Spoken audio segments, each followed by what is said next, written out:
नमस्कार. मी दत्तात्रय नरसिंह पवार, वय वर्ष 74.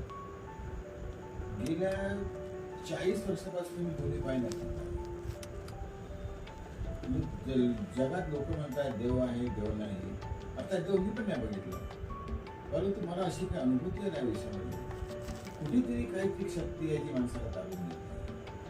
माझ्या जे प्रसंगाने गेल्या 40 वर्षात त्यात बरेचदा मला आमच्या भावाने तुझ्या भावाने मदत केली आहे असा माझा समज आहे. आता भगवानाने तिचं तुला माहिती काय झालं. मला सर्वात पहिल्यांदा प्रत्येक केव्हा आली की ज्यावेळेला आमच्या दुकानाचं मीटर आम्ही काहीतरी काळ्या करून त्याचं बिल 40,000 बिल आल्यानंतर मी तर थांबवलं 40,000 वगैरे बिल. मी गेलो एक दिवशी ऑफिस मग तर तुम्ही माझा एक शाळेतला लहानपणचा मित्र उभा मी त्याला विचार करा तू विचार नसेल तो म्हटलं मी काही घेतो नाही. मला तेव्हा की म्हटलं आपण काय जे काय कर्म करतो त्याच्यामध्ये गुंतले आहे त्याच्या पटकन मला करून नाही चहा पाडला माझं सगळं काम करेल 10 मिनिटांमध्ये करून ही मला आली पहिली प्रचिती.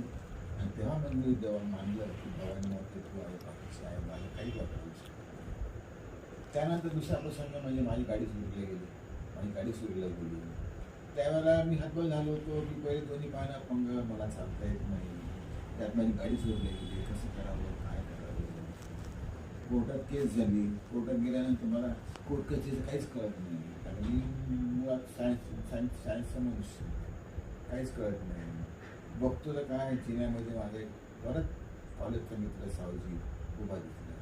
त्याला म्हटलं अरे सावजी हे माझं असं तो म्हटलं अरे म्हटलं बाळा याला तो वकील करावा लागतो. मी म्हटलं वकील मला तर काय माहीत नाही. भानगडीने सुकूत नामा करा तो वकील करावा लागतो. लय बाबा मला तर काय समजत नाही ते बाबा तू काय करायला कर. तर तो बिचारा तिथे गव्हर्नमेंट पुढे होता. त्याने आपला कोट उतरवला दुसऱ्या वकिलाचा कोट घातला आणि माझ्या तो तिथे उभा राहिला. ती मला आणि त्यानेच मला नंतर चहा वगैरे पाडून माझी मी त्यातनं सुकून बाहेर आलो. मी मला आधी मी सुरू तिसरी परिस्थिती आम्ही एकदा आमच्या कुटुंबासह आम्ही चाललो होतो नाचनगाव. नाचनगाव हे ठिकाण कोलकापासून 9 किलोमीटर. मी आपल्या दोन्ही पायाने अपंग हातात काठी चाललो पायऱ्या चढत हो हो हो. गाडी सुटून गेली. गाडीने शिट्टी दिली. ड्रायव्हरने माझ्याकडे बघितलं आणि त्याने मला हात दाखवला साहेब तुम्ही थांबा. मी गाडी थांबवतो. त्या माणसाने सुरू केलेली गाडी थांबवली माझ्यासाठी.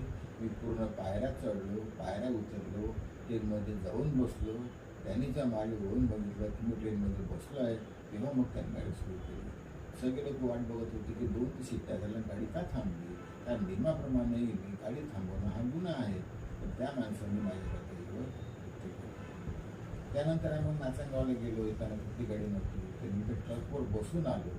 दोन्ही पायानं पण ट्रकवर बसून येतो एक असलेली गोष्ट आहे. या सगळ्या गोष्टी मागे पण तसा बेसिकली मी बायकोनेच पाहिजे मी माणूस पण मी